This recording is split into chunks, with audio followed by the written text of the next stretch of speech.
Le Parlement l'a élu en remplacement de Nawaz Sharif, destitué par la Cour suprême à la suite d'une affaire de corruption. Il devrait n'occuper le poste que brièvement. Le Monde 1-8-2017 à 16h18 mis à jour le 1-8-2017 à 16h25. Le résultat du scrutin a été annoncé solennellement par le président de l'Assemblée, Sardar Ayaz Sadiq. Le nouveau chef du gouvernement a obtenu 221 voix en sa faveur, bien plus que les 172 requises. Monsieur Abbasi avait reçu le soutien de Monsieur Sharif lui-même et de son parti, la Ligue musulmane du Pakistan PMLN, majoritaire au Parlement. Le nouveau Premier ministre doit prêter serment plus tard dans la soirée.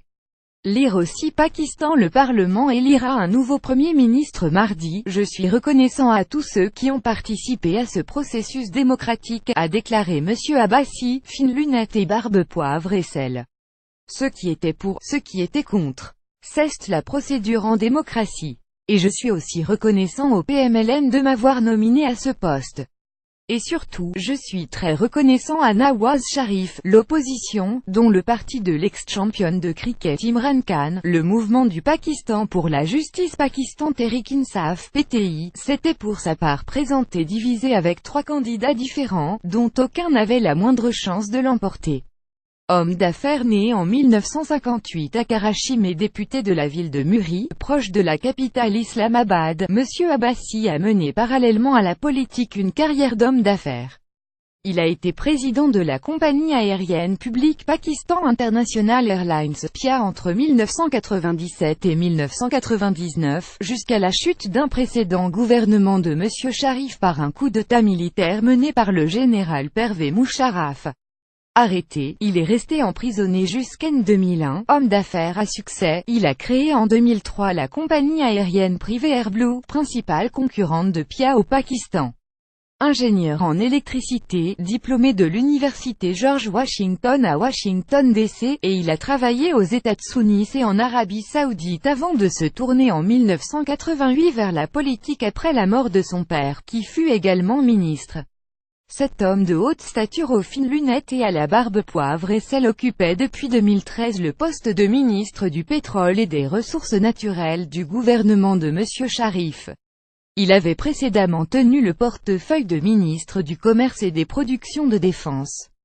Vers une nouvelle élection, son passage à la tête du gouvernement pakistanais pourrait toutefois être bref, Nawaz Sharif ayant déjà fait savoir qu'il entendait confier sa succession politique à son frère cadet, Shahbaz Sharif.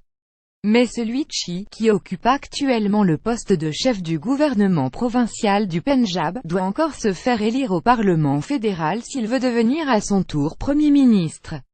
Lire aussi Pakistan. L'ex-premier ministre Nawaz Sharif nomme son frère Shahbaz pour lui succéder. Il devrait prochainement présenter sa candidature dans la circonscription électorale laissée vacante par son frère à la suite de la décision de la Cour suprême.